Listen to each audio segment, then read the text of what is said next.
Bienvenue dans cette deuxième vidéo que je vous propose sur les postures du quotidien. Dans la vidéo précédente, on avait vu comment se tenir debout, assise au travail et les étirements quand vous êtes dans des positions statiques prolongées. Dans cette vidéo-là, on va voir la suite, c'est-à-dire comment bien se positionner aux toilettes, comment porter, soulever, jardiner pour ne pas avoir de douleur au quotidien.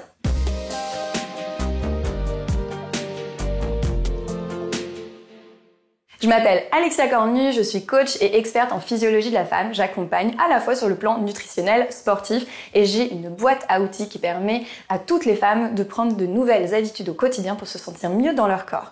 Dans cette vidéo, on va voir comment est-ce qu'on peut du coup se positionner correctement au quotidien, porter, soulever, jardiner pour ne pas avoir de douleur. Dans la vidéo précédente, comme je vous disais, on avait vu la position debout et assise. Donc n'hésitez pas à revisionner cette vidéo si vous avez souvent des douleurs dans ces deux positions-là. Et là, maintenant, on va passer à la position aux toilettes. Donc, la position idéale, aux toilettes, ça va être de venir, s'asseoir avec les pieds légèrement surélevés. En augmentant les talons, de façon à être dans une position similaire à une position accroupie. C'est extrêmement important de surélever les pieds pour être dans cette position proche d'accroupi pour protéger tout simplement votre périnée. Parce que quand on a les genoux trop bas, le bassin n'est pas dans la bonne position et donc du coup, on va venir pousser contre le périnée, alors que le fait de surélever les pieds, en gardant le dos bien droit, ça vous permet d'être dans une meilleure position et donc de faciliter la poussée quand vous êtes aux toilettes. Et je vous rappelle qu'aux toilettes, on ne doit jamais pousser volontairement, la poussée se fait naturellement. Donc si vous avez tendance à être constipé, etc., je vous recommande de vous mettre dans cette position-là et de souffler dans votre poing. Donc vous fermez le poing, vous soufflez un peu comme si vous souffliez dans une paille, et donc le fait de faire ce mouvement-là va créer une contraction beaucoup plus naturelle, mais on ne doit à aucun moment pousser, forcer. Donc essayez vraiment cette position-là, c'est une position à adopter pour tout le monde, hommes, femmes, à n'importe quel âge, constipé, pas constipé. Vraiment ce conseil pour moi est indispensable, ça fait partie du quotidien, donc adoptez ce bon réflexe s'il vous plaît. Pour votre périnée, pour prévenir d'une descente d'organes, c'est très important. Maintenant qu'on a fait cette petite aparté toilette, je vais vous partager mes conseils pour soulever, porter. Donc, quand vous avez, par exemple, ce sac, pour le prendre, il y a plusieurs astuces. La première chose que je vais vous recommander, ça va être comment est-ce qu'on fait pour se baisser. Le mauvais réflexe, ça pourrait être de relâcher le ventre et de venir arrondir le dos pour attraper et se baisser dos rond, ce qui va générer des tensions au niveau du bas du dos. Donc la recommandation, c'est de venir utiliser plutôt les jambes pour se baisser, ce qui permet d'avoir moins de tension sur le dos. Donc on vient fléchir ici. Vous pouvez donc fléchir, quitte à vous mettre les mains sur les jambes si jamais vous n'avez pas la force dans les jambes de vous baisser en squat sans aide, mais donc de venir ici et puis ensuite de venir attraper et de rapprocher le plus possible le poids de vous pour quand vous le remontez, qu'il soit proche de vous. C'est beaucoup plus difficile d'avoir un poids qui est éloigné qu'un poids qui est rapproché. Plus il est éloigné, plus ça crée de tension au niveau des muscles de votre dos qui doivent porter. Et donc, je vous invite vraiment à garder les poids rapprochés. Donc, soulever, c'est vraiment essayer de fléchir et de porter ici. Ensuite, vous pouvez aussi avoir l'option de se pencher. Donc, dans ce cas-là, on fait attention d'envoyer les fesses vers l'arrière pour se pencher dos droit. Ici, et on ramasse. Donc ça, c'est une autre option. Donc, vous voyez, on n'est pas sur le même mouvement. Là, j'envoie mes hanches vers l'arrière. Donc je viens étirer mes ischio-jambiers, j'engage mon transverse et donc je viens porter en ramenant près de moi. Donc ça va vous permettre de faire travailler vos muscles des jambes et de pas trop solliciter vos muscles dorsaux. Et puis ici, même chose, mais on n'est pas sur les mêmes muscles, on est plutôt davantage sur les quadriceps. Donc voilà pour le ramasser.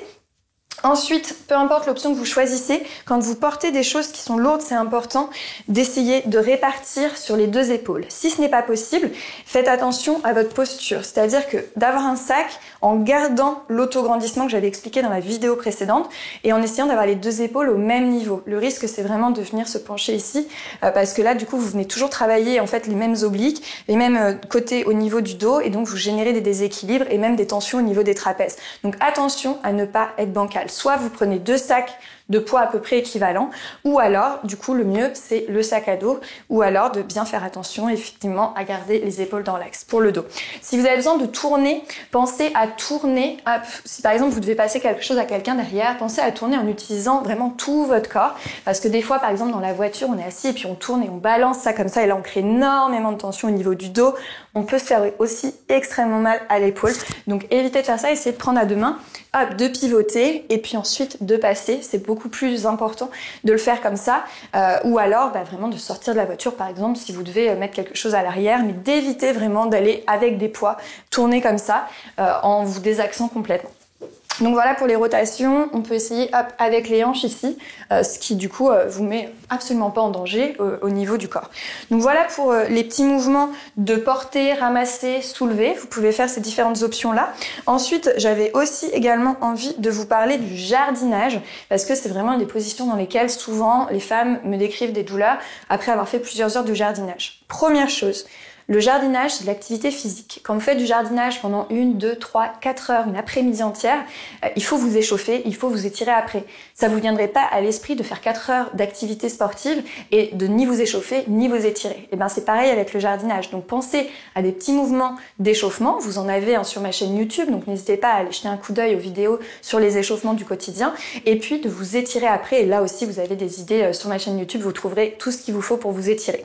Mais donc, au-delà de ça, quand vous jardinez, la petite astuce, c'est de venir, descendre ici sur un genou. Donc vous pouvez très bien utiliser des petits supports, donc par exemple une couverture, que vous venez mettre ici, couverture de pique-nique, ou ça peut être une serviette par exemple qui peut aller en extérieur, et donc de jardiner comme ça.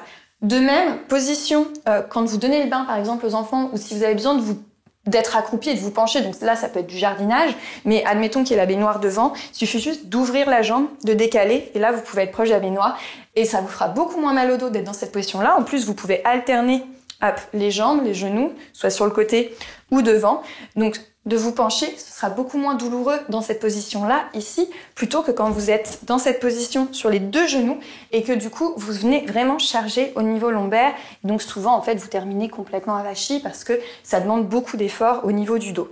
Donc vraiment, pensez à mettre un pied devant et puis changez régulièrement de jambe et n'hésitez pas à protéger vos genoux en mettant un petit support en dessous, ça vous aidera énormément à gagner en confort et pensez à vous étirer bien sûr après si vous faites des activités physiques pendant plusieurs heures. C'est valable aussi pour le ménage, quand vous faites des grands ménages, que vous passez plusieurs heures à nettoyer, vous baisser, soulever, porter, tirer, ranger, etc.